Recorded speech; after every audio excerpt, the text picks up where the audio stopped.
All right, so I do wish I could do more Never Trust Thursday night game videos. But it just depends on if I have something to talk about. So in this game, the big thing to talk about would be DJ Moore.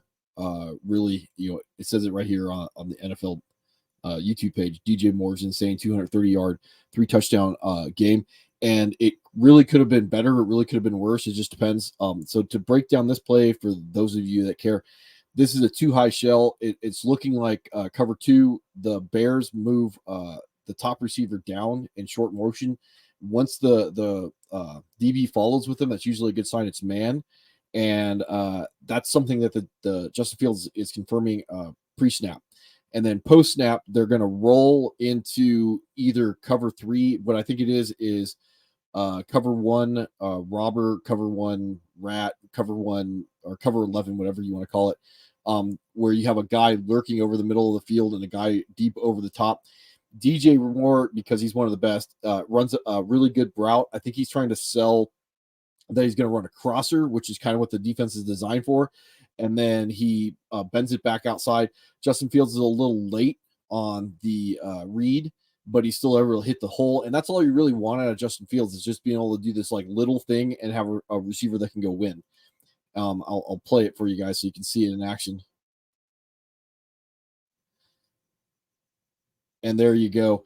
And I don't really want to show too much of the other ones unless I can find it because it's going to play a lot of commercials. I think, but there's another one late. The last one of the game, this one, you'll actually be able to see like sometimes you just gotta like trust things and go do it. He almost steps out of bounds on this play. Like DJ Moore could have had 2 more touchdowns. So this is late in the game. Normally I would be saying like run the clock out, but you can be aggressive and try and just end the game when you do. DJ Moore actually probably should have gone down and just let the clock run out. So on this play, Justin Fields, he kind of just realizes that his guy's going to go win. And this is, again, from a coaching standpoint, like sometimes you just want to not worry about what's actually you should and shouldn't do. You just want to have your guys go out there and win. And you have DJ Moore, you paid him for a reason. You have this young quarterback that you're developing, and you just want him to trust the fact that he either has man covers, a soft man covers on the outside, or a soft zone.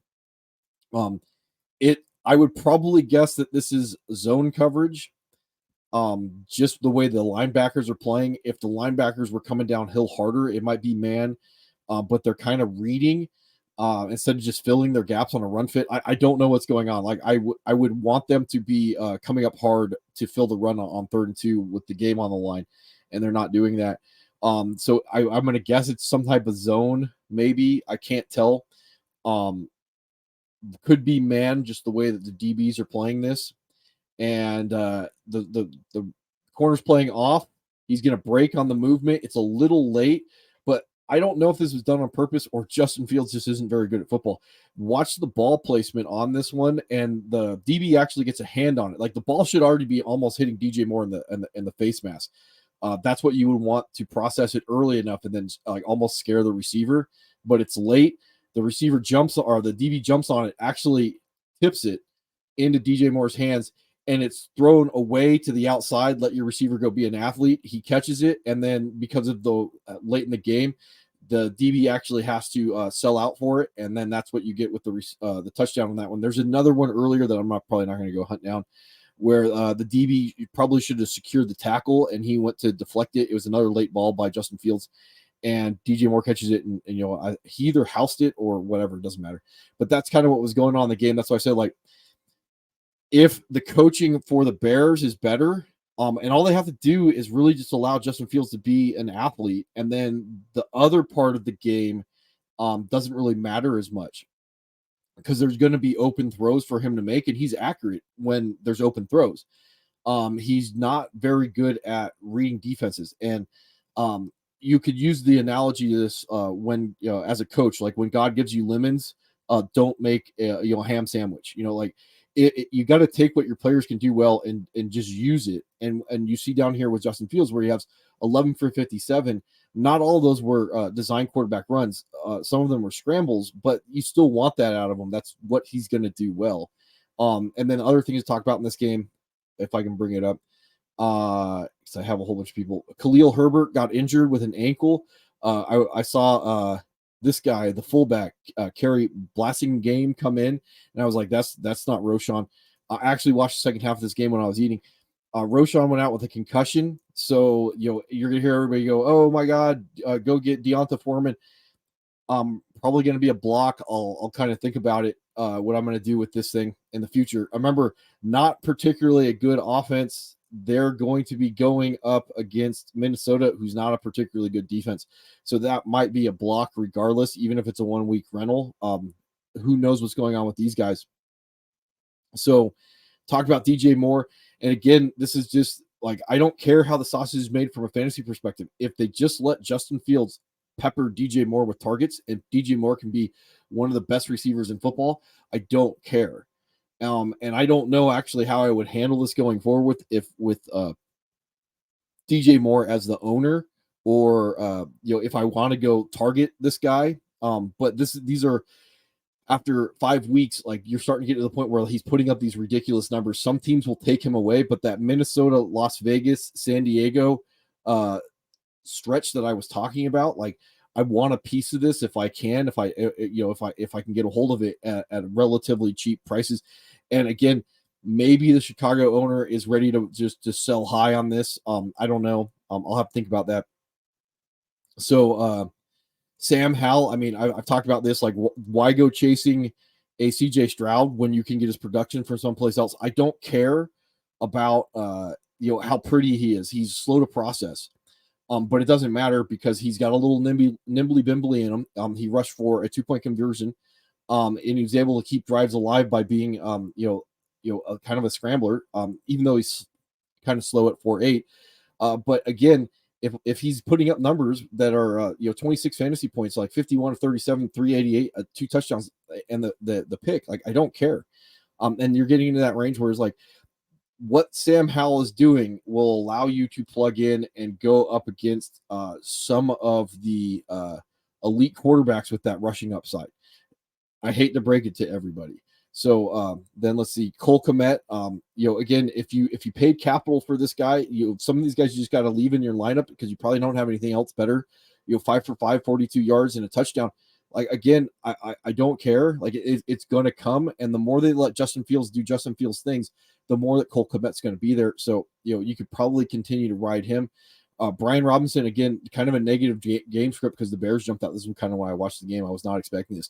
Don't trust Thursday Night Football. It's a variable, and it's hard to understand. The Bears have a really bad defense. The Washington Redskins are supposed to have an okay defense, like a good defense. I was expecting them to maul the Bears. The announcers actually put out, like, the Redskins might have been looking ahead to their schedule of Atlanta and the Giants afterwards, so they could be like 5-2, and now they're going to be struggling to go 4-3 in that stretch. But again, with Brian Robinson, not really a factor in the running game, and they did keep him in the passing game. He had a long play on his line screen or something. I did watch that in the highlights. Antonio Gibson. This is one of the reasons why I want to do this. So we had some bad coaching and more kind of, I don't know, wonky coaching. So I pulled this up. Down here at the bottom, this is Antonio Gibson. He's a converted wide receiver from college. And this is when I say they haven't been using him right, and I'm curious. So I would do this like every game with Antonio Gibson and see what teams are going to do. If they take a corner out and they put a corner on your number 2 running back, you probably have a mismatch someplace else. If they bring anybody else but a corner out on Antonio Gibson, he's a converted wide receiver. He should be able to run the route and win. And they're playing off coverage here. So again, this is the other thing about, like, design passing work for your running backs. Like, this is why I don't even have Antonio Gibson listed as an RB3. Now, later on in the game, he does drop a pass, and I think he did blow a pass blocking. Going to run a hitch and go, I think it is, or double move on the outside. It's a good route. I'd have to see it again to know which one, but I saw this in the game, and this is why I'm doing the video. This is the design passing work from him on the outside, and the fact that the Redskins didn't have an entire package off of this on how to deal with this, and then have either Brian Robinson or Antonio Gibson act as a fullback. So if they bring in another guy, because they're going to treat Antonio Gibson like a wide receiver, then they can just line up and run 2-back run sets, and that would benefit everybody. But again, the lack of creativity and the lack of being able to have something else planned to be a wrinkle off something else, they just get one play out of it. And if Antonio Gibson, for him to be really fantasy relevant because of his insane metrics, he's 6'2". I have him pulled up. He's 6'2", 220, and runs a 4.40. All you have to do is be able to get this guy in the right situation like 10 times a game. He's going to give you 100 yards from scrimmage and probably a touchdown, or at least a good opportunity as a touchdown. In this game, he's got 6 targets for 4 receptions, 64 yards, as essentially like a backup running back. And you can't figure out a way to coach your way out of a brown paper bag. Like, that's why some of these teams, it's better not to trust them. I talked about this with Logan Thomas last week when he had 79% of snaps, three targets, 3 receptions. And this is coming off of the injuries that he had, and he started the season 82% snaps with 8 targets. He's very streamable. Well, again, you see this 11 targets, 9 receptions, 77 yards, and a tug and another fumble.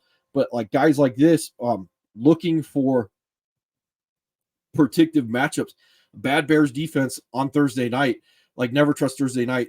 These are the things like during the bye weeks that we can kind of try and exploit depending on what your tight end situation is. And then Terry McLaurin, I watched the highlights on this. He got some of his yardage late. He did have one pass interference penalty down the sideline on a deep shot. And then he had another one that was actually picked up later on. So it wasn't a penalty, but it was another deep shot. So those vertical targets are there with Sam Howell. So I really like this offense. And it may end up being kind of matchup dependent. Like, I don't know if I would roll them out against Atlanta. Probably the Giants. Probably against Philadelphia, believe it or not, because they're going to have to score in that game. Maybe not New Orleans or New England. Probably Seattle. Again, the Giants. Dallas. Yeah. I mean, because if you just get volume play, going back to Sam Powell, if he does 51 attempts and then he's going to have some nimbly-bimbly, I don't care if he's slow to process, and I don't care how many turnovers necessarily he has. I just care about like where the attempts are going to come from. So again, in this game, and I talked about Curtis Samuel in my wide receiver rankings, 7 for 665 yards and a touchdown. I mean, those are good things to like. Dotson, I only think has 5 targets for 3 receptions. I did look at this earlier. So again, maybe falling out of favor. The pecking order may be coming. I don't know how much I would be picking up anybody other than McLaurin as a safe bet, because Dotson's going to have his week. It's not going to be predictive, but during the bye weeks, we can kind of guess. There's going to be limited guys that we can roll out there on some of these weeks. So those aren't necessarily bad things. And that's what's going on. So I'm not necessarily buying the Bears. I want to kind of point that out. What I'm doing with the Bears is this stretch of bad defenses. I can probably roll them out and some of these matchups. So there are going to be Justin Fields is going to be streamable. So what I would do if I'm a Justin Fields owner, I'm going to use them in those matchups that I think I can predict. And then I can use another guy like a Sam Howell and stack these 2 guys together and roll them all the way through. That's something else. And then DJ Moore, like I might have to think about selling him after he gets through this phase. I don't know. It depends on what my lineup is going to be, how it's going to be, what my lineup is going to look like, how I develop it around a guy like DJ Moore, knowing that like potentially a week like this is possible. So I can absorb when he has like that week 1 that he had, 2 receptions for 25 yards. I want to be able to absorb that, but I also have to have a guy like this in my lineup, especially after a 49-point week. Like, hopefully DJ Moore owners rolled him out. I would have on a Thursday night. And what was the other thing? Oh yeah, and then Brian Robinson, because of this bad coaching, probably not usable anymore. If you can't predict the usage, it's gone.